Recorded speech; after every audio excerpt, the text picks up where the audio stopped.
আমার ধরে নিয়ে গেছেন ফলমল থেকে, আমি হচ্ছে একটা রিক্সা চালক বুঝছেন, আমার ধরে নিয়ে গেছে, ধরে নিয়ে করতেছে ছাত্ররা লোকে এমনি ধরে নিয়ে আমার ইচ্ছা মধ্যে 5টা ধরে নিছে, আমি দৌড় মারছি, বেড়া ভাঙি দৌড় মারছি, ধরে নিয়ে ধরে তারপর ধরছি, ধরে কইতেছে বের মার। আমি তারপর এমপি জন আমার দাদু কুমাইছে, আমি এমপি রে আব্বা শহরে ডাকছি, মারে ছুটে আমার মার জামাই শহরে বানাইছি, তো আমার চারে নাই।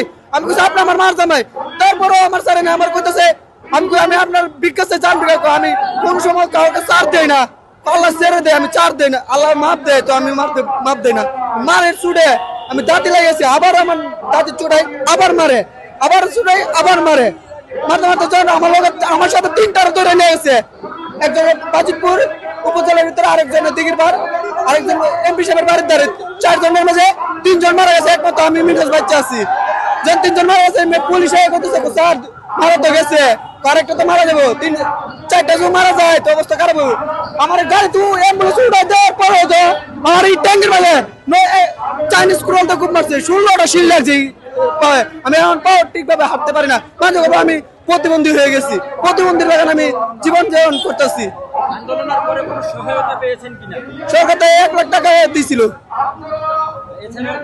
না না এই সরকার কোনো এবং আমরা দেখেছি আন্দোলনে যারা সম্মুখ সারির যোদ্ধা ছিল তারা অনেকেই আহতরা রাস্তায় আন্দোলন করছে জুলাই সনদের জন্য, চিকিৎসা ভাতার জন্য। অনেক সমন্বয়ককে দেখছি আমরা চাঁদাবাজির সাথে যুক্ত, এটা নিয়ে আপনারা আসলে কি ভাবছেন? তাদেরকে আমাদেরকে বেঁচে জন্য এরা খাইতেছে, যতটুকু পারেন ততটুকু শাস্তি দেওয়ার দরকার বুঝছেন। আমরা জুলাই যোদ্ধা, আমরা কোনো দলে মত নাই, আমাদেরকে বিক্রি করে এরা সব কিছু পায়দার উঠতেছে বুঝছেন, আমরা কোনো ইয়ে নাই।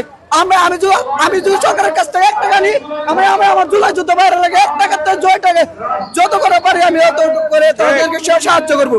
আমি আপনারা দেখে আমার ভাই জুলাই যুদ্ধ বাইরে দেখে যে আমার পকেট গরম করবো এরকম আমি না, আমি যে জুলাই যুদ্ধ, আমার বাপ মা আমার আগে আমার বাপ মা দেখলে যে আমার পুত জুলাই যুদ্ধ, বুক জুলাই যুদ্ধ, আমার পুত এখন সাহসী আছে। আমরা জুলাই সনদ, জুলাই স্বীকৃতি, আমরা 2টা দাবি নিয়ে এসেছি, আমরা অন্য কোনো কিছু নিয়ে এসেছি।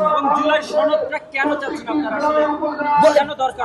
71 মুক্তিযুদ্ধ যেন হয়েছিল তাদেরকে গেজেট মুক্ত করে মুক্তিযুদ্ধ ঘোষণা দিচ্ছে, আর যাদেরকে মুক্তিযুদ্ধ ঘোষণা না দিচ্ছে শেখ হাসিনা তখন কিছু রাজাকার জঙ্গলি হামলা গুলি করে এমনকি ফাঁসি দিয়ে মারছে। ভবিষ্যতে রাজনীতিবিদ সবকিছু পাল্টাই দেবো, তখন আমরা কি করবো জঙ্গলি হামলা টামলা কয়া। এখনো আমার আওয়ামী লীগ সরকারে লুটপাটের মামলা, এখনো আমি মামলা হাজিরা দিচ্ছি। ভবিষ্যতে যে আমরা লুটপাট গুলি করে না মারবো, কসবাইর না করে না মারবো এমন কোন গ্যারান্টি আছে? আমরা যদি জুলাই সনদে আমরা সরকার অন্তর্ভুক্ত করতে তাহলে আমরা কিছু করবো না, আমার ফ্যামিলি সুন্দর মতো চলতে পারবো। এখন আমার ফ্যামিলি আমি কাজ করতে পারি না, আমার ফ্যামিলি অবস্থায় 3 দিন 4 দিন পর মাছের থেকে হাত পাইতে কয়দিন কামু। সরকার তো এমন একটা দরকার, আমাদেরকে সাহায্য করার দরকার।